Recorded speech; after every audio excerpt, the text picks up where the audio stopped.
Well, hey there, caregiver. Have you ever found yourself saying, it would be easier if my family actually helped? If you've ever said that, either under your breath or out loud, you're certainly not alone. So many caregivers feel like they're carrying the full weight of care while their siblings, spouses, or relatives disappear, minimize, or even argue from the sidelines. Today, we're going to talk about what to do when you feel like you're doing it all and your family is nowhere to be found. This video is all about how to navigate those painful family disagreements, protect your peace, and stop waiting for people who may never step in the way you hoped that they would. So, first, I want you to acknowledge that you may be seeing what others can't. Because you're the one who is closest to the day to day activities, the day to day changes, you have a clearer picture of your loved one's capabilities and declines. While other people, they might just see them at their good moments, at their best. I'm sure you've been in a situation where you might have been having a rough morning and one of your siblings dropped in, and suddenly mom was pleasant as ever, or she was spot on with her conversation.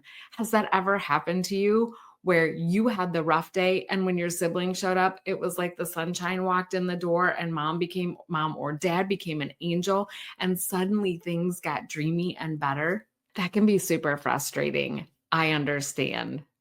And then there's a situation where some family members are in complete denial, like clinging to that hope that nothing's wrong. And most of the time, it's because they see those good moments and not the bad ones. And then you have others who may just be avoiding the truth because they don't want to take responsibility. But instead of exhausting yourself and trying to convince them, just remind yourself, I'm the one who's in those trenches. I'm doing the work. I see what happens day to day, and I'm the one who actually knows what's happening.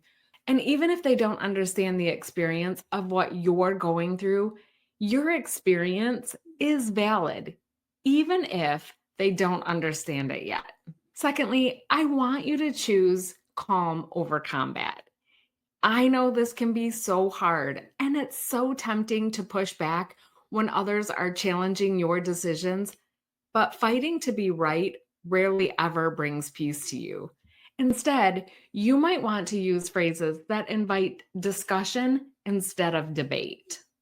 You might try saying things like, I hear that you see it differently. Here's what I've noticed from being with them every single day. It sounds like you want what's best for them, and so do I. Can we talk about how we can sort of meet in the middle? Because this type of discussion is open and it's honest and it allows you both to talk and give both sides. But if emotions are running high, just table that conversation for later until everyone is just a little bit calmer. Because caregiving requires leadership. It requires you to be a caregiver, a caretaker, but it also requires you to be a leader. And what I found is that leadership doesn't mean being louder. It means being grounded and clear, even when others are spiraling down the drain. Lastly, I want you to begin setting boundaries and focus on what you can control.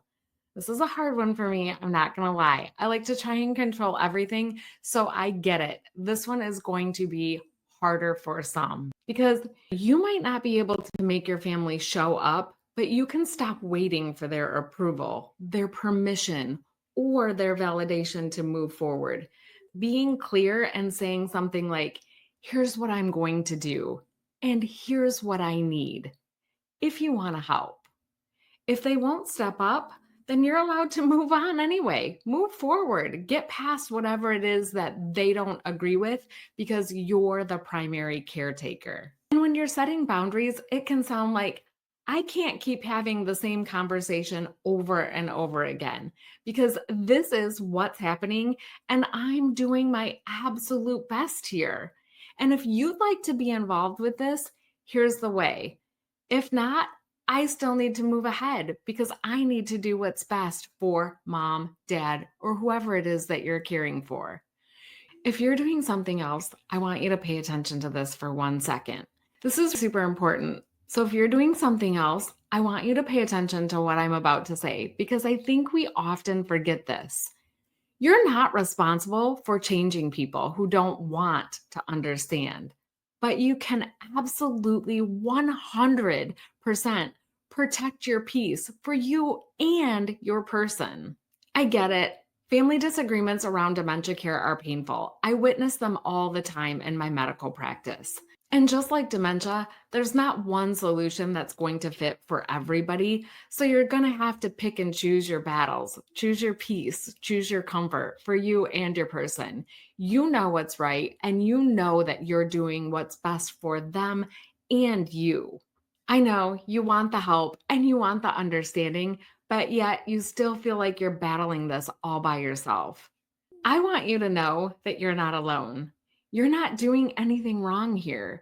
You're just ahead of everybody else. You're ahead of them on the path because you're living in that day to day. They're only coming and going.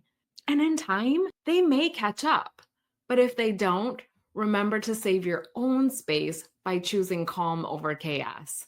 If you need a safe space to discuss issues like this or problems that you're having with your family, I would love for you to join us at Dementia Caregivers Success and Support Network because there it's a safe space where you can share your feelings with others who are traveling the same path with you.